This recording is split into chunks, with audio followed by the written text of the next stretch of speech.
What's up, everybody? I'm John Middlekauff. You know what I need you to do. Subscribe to our YouTube channel. We got content for days reacting to every NFL game all the time, every single day. Subscribe, like the videos. Let's go. What is going on, everybody? How are we doing on this Fugazi Friday? Hopefully, everyone is having a great day. I actually have a bunch of people that were at my wedding are sick as a dog. Several of them had to go to urgent care. I guess the flu ripped in Nashville. I've gotten it twice. I feel in like the last 3 or 4 months. I wouldn't say it's full on right now, but I definitely don't feel great. I thought I'd get the immunities, but they're not really working. I'd say I'm like a 6 out of 10. If 10's just a normal day, I'm battling here. Not awful, but definitely not full health.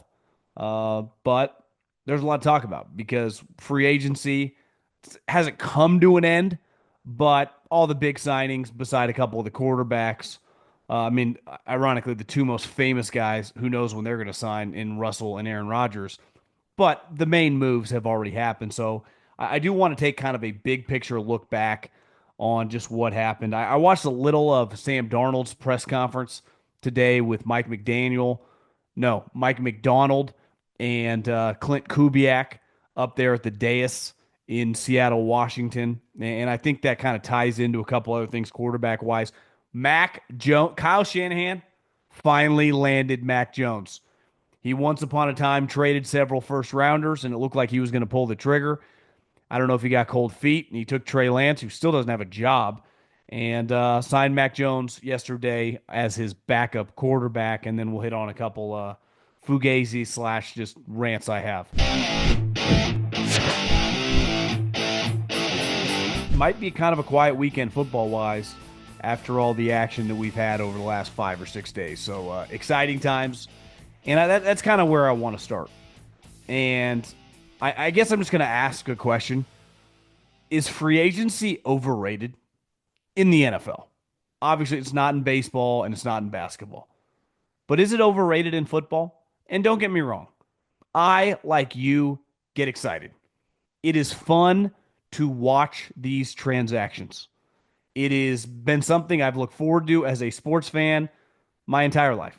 It is cool. I enjoy this week. I enjoy watching guys big names get traded, guys get signed, teams get really aggressive with cap space. I'm not acting like I am not into this. But after you give it a couple days, you take a deep breath and you look back and you go, isn't this always the most overrated time of the league year? Because, first of all, the best dynasty of my life was Belichick. He never really dabbled in this. He always waited for the second tier guys that he got for no money or older players who were high level Pro Bowl guys willing to give him a discount. He rarely, if ever, broke the bank on guys that weren't his guys. The current dynasty, the Kansas City Chiefs, their core guys have been 3 people they drafted: Patrick Mahomes, Travis Kelce, and Chris Jones. And they won their first Super Bowl with Tyreek Hill, who they also drafted. And then they flipped, and how they continued this dynasty was basically through that draft was a huge part of it with McDuffie and Karlaftis. But when you think about like the Chiefs, who has been their huge signing over the last 5, 6 years? An offensive lineman here or there? Like, they are not signing Justin Reed. They are not out there fishing in the deep end of the pond. And I thought about last year. And again, I'm not trying to hate on any team that signed players. Totally understand if I'm the Minnesota Vikings or if I'm the Chicago Bears. Basically, if you take those two teams, they had 5 starting offensive linemen, right? The Vikings did 2, and the Chicago Bears did 3. Totally understand why they would do that. If I was in their shoes, I probably would do the same. But like when I see Aaron Banks get $88 million from the Packers, like, yeah, they need a guard. Is that a good contract? Like, I understand people around the league go, that's kind of rich. But look at last year. You could argue the best signing of the year when you factor in the money was Zach Bond. How he gave him like 1 year, $4 million. He was first team All Pro. He was honestly one of the better players, non quarterback, in the NFL. Obviously, Saquon had the best running back season, but Derrick Henry had the second best running back season. The Baltimore Ravens gave him $8 million. $8 million guaranteed. So some of these contracts that are getting thrown around, Milton Williams gets a huge amount of money. All my buddies with the Eagles love the guy. I mean, he's a stud. He had an incredible season. I don't even think he played over 50% of the snaps. And he also got to play the majority of the time next to what many consider the best and most talented young defensive lineman in the league in Jalen Carter. So you have a guy you're given, I mean, I hate, talking about it this way. It's just easier sometimes, like $25, $26 million a year, who's never even come close to a full-time player and really benefited from playing next to a superstar. And I'm not anti the Patriots signing him, but these contracts that get thrown out for these players set enormous expectations because you're no longer talked about like, let's face it, the core of the Chiefs over the last however many years have been guys they've drafted and developed. Same thing with the Patriots for a long time. Same thing with a lot of the good teams, in the NFL. When you look at the Eagles, the 49ers, the Detroit Lions, it doesn't mean you can't supplement players, but we talk so aggressively about this time. Like, this is going to change, this team, this team. It's like, I don't know, we'll see. The cohesion, the chemistry, that's built over time. Like, I love what the Bears did. It was a no-brainer doing all that. But like offensive line chemistry isn't just built overnight. It takes time. And same thing with the Minnesota Vikings adding two new starting offensive linemen. Now, I would say adding guards and centers in theory should be the easiest plug and play in all of the sport. But I just think this time of year, it's kind of a tried and true way we react. And we're all, including myself, guilty of this, is the way we talk about these moves usually isn't the way they actually play out. So is free agency overrated? I think it's fair to say in the National Football League, it is a little bit. I was watching Sam Darnold give his press conference today, and it's pretty clear that that game that he had against McDonald and Seattle that essentially knocked them out of the playoffs, and I would say was his defining moment as a from a positive standpoint for Sam this year. That game-winning touchdown on the road was a huge, huge reason that Mike felt very confident about supporting the signing, and even he talked about it. Obviously, having a front row seat in that game, but it was the way that we had game planned against him throughout the week of essentially watching all of his snaps. And I think sometimes you got to be careful with that. But like that held, it was held in high regard when it came to their head coach, that performance and his performance previously, because that was before the last couple games. But watching Sam Darnold talk, and right before that, they tweeted out like I don't think it's called Periscope anymore, but YouTube or wherever it's streamed at on Twitter, is Seattle had put something out on Geno Smith, who clearly resurrected his career in Seattle and became a really solid player. And you start thinking about some of the players in the NFL, like it's a no-brainer when you talk about the star players. Like Patrick Mahomes is good immediately, right? Josh Allen after year one was sweet. Lamar Jackson was pretty incredible from early on, right? Joe Burrow's been pretty fucking good as long as he's been healthy. Justin Herbert had like one of the great rookie seasons we've ever seen, and he was thrown in because Tyrod Taylor got a needle to his kidney. Most guys see a lot of crap. Honestly, historically, a lot of like great players. I mean, Drew Brees was basically told, "You're out of here for Phillip Rivers." Steve Young was a backup for a long period of time to Joe Montana, but before that was not viewed as a good player in Tampa Bay. And I think sometimes with quarterbacks, so many other players, because you get to rotate in, kind of battle through stuff. And when you're bad early on in your career, like most guys aren't incredible day one. Most guys aren't just like Aaron Donald or Justin Jefferson, even great players. They go through adversity. And that's usually, and I think most people would agree in any line of work, that's how you learn. Like you usually don't learn that much when everything's going well. Why is that? Because you don't like look that much inward. You don't have that much perspective on things because things are good and you don't have to overthink anything. And when things are bad, you kind of got to like lay it all on the table and look yourself in the mirror. And I think Sam Darnold, I think Geno Smith, and I think Baker Mayfield are good examples of like Pete Carroll just traded a third round pick for a 35-year-old quarterback. Why? Because he kind of swears by the guy. And I think he thinks that like Geno's a really impressive person, obviously on top of a solid player. And when you look at what Baker Mayfield has done down in Tampa, how much, not, I'm not even talking about how well he's played, but how much the guys on that team like him. I don't know if they would be where they're at without kind of going through the Andy Dufresne sewer and coming out on the other end.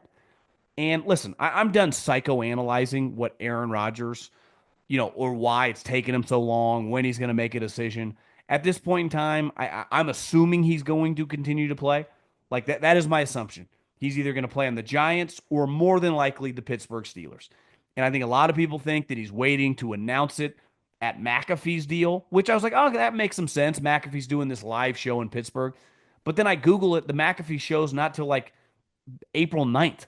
Like that would be insanity. If that is true and he announces on April 9th, like that's that we've jumped the shark on that. And I don't think he's going to wait that long. Like I understand like doing some thinking long and hard. Though from a football perspective, I think the Pittsburgh Steelers is an easy decision, assuming that they want him. But for the first time in a long time, uh, Aaron's really kind of hit the skids. Like they were really, really terrible. And people are talking about like, is your career over? Like it's not the box score doesn't look that terrible. But when you watch you play, you're a shell of yourself. And you're kind of done. And that might be true. But like that humbled all these other guys. Everyone talks shit about Sam Darnold. Everyone talks shit about Baker Mayfield. People thought Geno Smith was like a joke. And look at them now. They're all making 30, $40 million. And Baker Mayfield, second in the league in touchdowns. Sam Darnold just had a team in the playoffs. Right? Geno Smith, I think 3 straight years, 9, 9, 10 wins in Seattle once they kicked Russell Wilson to the curb. Well, like we've seen, Russell Wilson, no matter what happens negative, is the same guy. Same cheesy, optimistic BS. Like Russell's time to pivot, bro. This ain't working. And I think Rodgers, in a weird way, is a little more real, but also like he's been so used to held to such high esteem by every human being. One of the greatest ever. You're so good. You're going to carry the team. Hell, even the Jets. You're going to save our franchise. And it's like not only are you not going to save our franchise, you're going to be an embarrassment. And if he does come back to play, I do wonder if there's a little like self reflection and a little humility to like make you a better player, a better teammate, because it clearly works for these other guys. Now, it's usually harder on the other end when you've been a superstar to change. The old sayings like uh, you don't teach an old dog new tricks. And at this point in time, Aaron Rodgers made, I don't know, $400 million, MVPs. Maybe he just is what he is. And I'm not saying that he's gonna change, but like smart guy. Like there's no chance that maybe it's like a little humility moving forward. Time will tell. Who's scoring big in the NBA this season? You are. With the all new ways to get in on the action at DraftKings Sportsbook, an official sports betting partner of the NBA. From dunks to assists to rebounds, get behind your favorite player and the prop bets you can make on DraftKings, the home of NBA player props. Ready to place your first bet? Try betting on something simple, like picking how many points your favorite player will have. Go to DraftKings Sportsbook and make your first pick. First time? Here's something special just for you. New DraftKings customers bet $5 to get $150 in bonus bets instantly. Take it to the rack with DraftKings Sportsbook. Every point counts. Download the DraftKings Sportsbook app and use the code JOHN, that's code JOHN, for new customers to get $150 in bonus bets when you bet just $5. Only on DraftKings. The crown is yours. Mac Jones, 49ers. Kind of a full circle moment because, like most people, it was highly publicized and highly reported on that for a long period of time, it was like Kyle Shanahan's going to take Mac Jones with the number 3 overall pick, which I said at the time would have been the most insane draft pick in the history of the NFL. And I think we're kind of pivoting off this time of I don't care what you do for a living, like the best of the best. Like the price of admission is working hard, getting up early, working late, putting in a lot of effort, um, going above and beyond, like all the basic high level stuff. Like that's the price of admission in any competitive business with a lot of money on the line. Like what really separates the high end, like some people are just more talented than others. Period, point blank, end of story. Some people are just better at what they do than their peers. Whether it's the top sales guy, whether it's the top quarterback, whether it's the top dude on Wall Street. And that's what like I love about pro sports is watching the talent separate. And when you play starting quarterback in the NFL, like it's pretty clear of all the top guys in the league, like the top 5 or 6, their talent is immense. Mahomes, Josh Allen, Lamar Jackson. I would say Joe Burrow has the least amount of attributes, but he's just so instinctive and so good in terms of not the greatest athlete, not the biggest arm, but he's clearly just an elite player and his instincts are unreal. Matt Stafford is long in the tooth now, but like just an all-time great talent. Like was drafted number 1 overall for a reason. And then it started this crew of guys like Mac Jones, right? Who just doesn't have great physical skills. So even if they maximize everything and they're drafted in the perfect situation, their upside is always going to be limited. It's the conversation right now with Shador Sanders. So many of these conversations are so stupid around Shador Sanders. The main question people have is like, does he have the elite skill set to be a top 10 player? And that's highly up for debate in NFL teams where people go, doesn't mean you're going to be a good or a bad player. Do you have the physical characteristics? Like Cam Ward. Cam Ward could be the worst quarterback in the NFL or he could be the sixth best quarterback in the NFL. But he does have high end traits. Guys like Mac Jones and Kenny Pickett do not. And historically, those type players got drafted between like the third and the sixth round. And then we went through this time where guys like Mac Jones were even talked about and discussed going number 3 overall. He ends up going 15th. Kenny Pickett goes 20th. Those are two of the most insane draft picks of my lifetime. Now, you could go look at a guy like Brock Purdy, who also doesn't have a great set of physical gifts. He probably got pushed down because of these other failures with being the last pick in the draft. He probably should have gone in like the 5th round. But again, like these should be low risk selections because for them to hit, everything has to go perfect. And when things get kind of derailed, they have limitations. So when I see this conversation of like, could Mac Jones be leveraged for Brock Purdy? They're two separate conversations. Mac Jones isn't remotely as good as Brock Purdy. It's not even close. Because back to the Joe Burrow thing, there's an instinctive nature to playing quarterback that Brock has, that Mac simply does not. Not as good of an athlete, hell, not as even as good of an arm. And I think when you look at Kyle Shanahan, he has always kind of been obsessed, and it's why the Trey Lance thing, looking back, made no sense. I think he was kind of desperate, and he was kind of hoping to like hit his Josh Allen. Clearly blew up in his face, and he's pivoted back, kind of to the lane he's the most comfortable in, and that's taking guys like this. But ideally, taking guys like this, you don't have to pick very high, right? So I do think it's just kind of fascinating. A guy like Mac Jones should be a 10-year backup. Kenny Pickett, I don't know if he'll be a 10-year backup, but should be. I think Mac Jones is a better player than Kenny Pickett, but should be a backup in the NFL for several years, 5, 6 years, like starting now. So he'll have a 8, 9, 10-year career. And I hopefully, as we pivot away from this, like overdrafting quarterbacks who lack the physical attributes, you are setting yourself up to fail.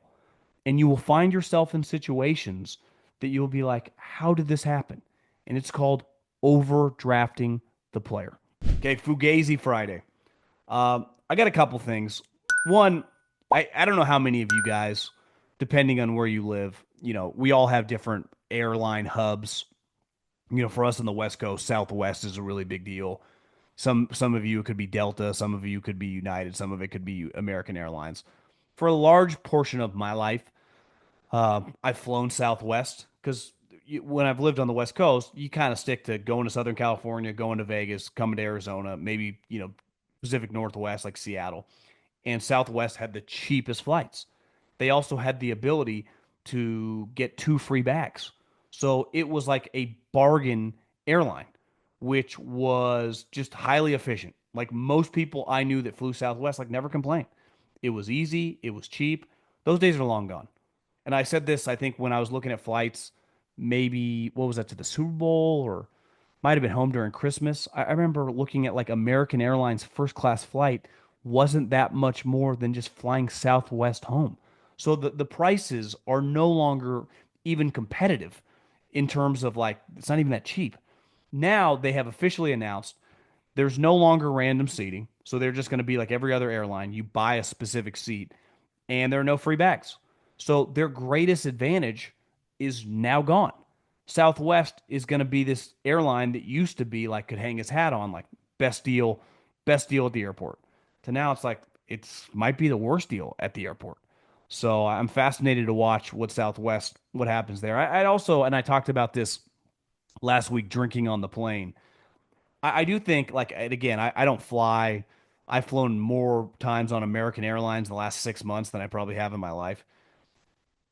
I wouldn't say splurge because one, I had some like vouchers or whatever flyer miles that basically the flight was turned out to be a couple $100.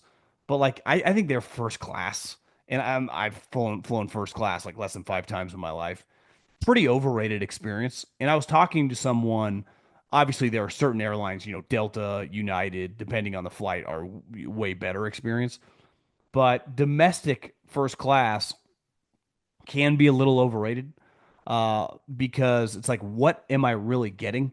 Like, if you can fly for half as much in the business section, you get the same amount of leg room. Maybe you don't get a meal, but it's like, I don't want to fucking eat this meal anyway. It's like, microwaved enchiladas. Again, I'm just speaking for American. Thought it was, we took it on our way to our wedding and then we flew Southwest home. It wasn't that big a difference, to be honest with you.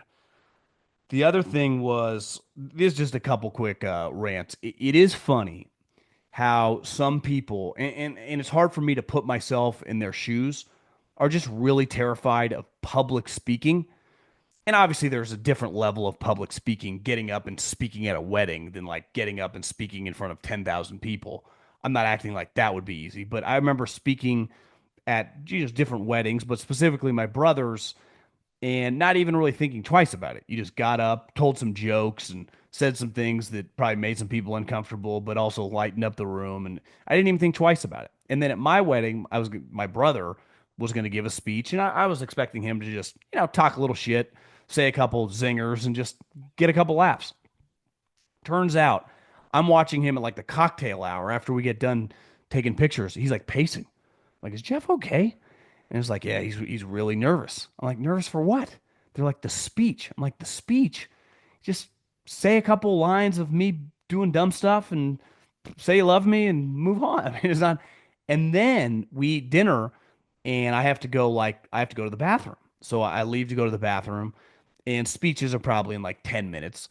And I come back in and I look and I see one piece of like steak and no one else has any food on their table. And there's just one piece of steak. I'm like, has everyone eaten? Has the food come out yet? Because I'd already eaten probably 10 minutes before. They're like, yeah, everyone's eaten. They've already taken the food away. I'm like, whose steak is that? They're like, that's Jeff's, your brother. It's like, he can't eat. I'm like, why? I'm like, he's terrified. And then he gives, like probably a 20-second speech. And I just realized, like, and even he told me, some people are just very, very uncomfortable doing that. And I think we take for granted, like someone like myself, who it's not only, I'm not saying that I don't get anxiety about certain things in life. Like I don't love, looking at my portfolio the last couple of weeks. That gets my ticker moving.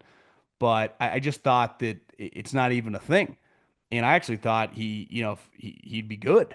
And it turns out, and I almost had him, you know, run the part of the wedding. What's it called? The not the or I can't even think of the word. The like the act as like the priest, and he clearly wanted no part of it. Now looking back, I'm glad I had Guy do it. And last but not least, I also wanted to get married after you hit a certain age. I was like, I'm gonna get married at the I'm just gonna get married at the courthouse. Like I don't need a wedding. You know, I'm 35, 36, 37 years old. Whenever I get married, I'm gonna get married at the courthouse. Easy in and out. And I was a huge believer in that. And I was adamant that, like, that's what I'm gonna do. If we had whatever money we'd put toward the wedding, like, put it towards something else. Put it in the stock market. Put it buy a second home. I don't know. Let's do something else with it. And then Maria was adamant, like, I'm having a wedding. And I remember years ago, I was at some function and I was talking to this guy whose wife was a wedding planner, and him just telling me, because I remember telling him this, he's like, I think it would be a mistake. It'd be something you remember, whether it's big or small, but like you should have a wedding with your family and at least your closest friends. And I remember when we went into the courthouse to get you got to get the paper to like get signed to be officially married, and thinking, I'm really glad that I didn't just do this. Luckily, in my life, I've haven't gotten in trouble. Like I started thinking, like, when's the last time I've been to the courthouse? Besides like a field trip when I was like 12, I don't think I've ever been to the courthouse. So my thought of the courthouse is much more based on like television or something you would see on television. And then you go in, you're like, this would have been an awful decision. And looking back on getting married last week, and we didn't have a big wedding. It was like 60 people and a lot of, family, really, really close friends. And that was kind of it. Like it was really small.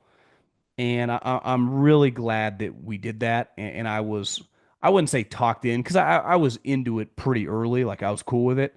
But like I changed my tune pretty hard. Like it was a hard pivot because I swear, like I was set in stone. I'm getting married at the courthouse. Then you go into the courthouse and you're like, people are getting dragged in here for Deweys and getting in trouble, and you got this going on here. It's like you got metal detectors here. It's like, yeah, I don't know if that's the greatest vibe. So, any recommendation to young people that ever have that in their mind, even if you just get married with, your parents, her parents, and like some brothers and sisters or something, I would recommend doing something where you can look back and at least have your family to just enjoy a nice dinner or something, because it is a pretty cool night.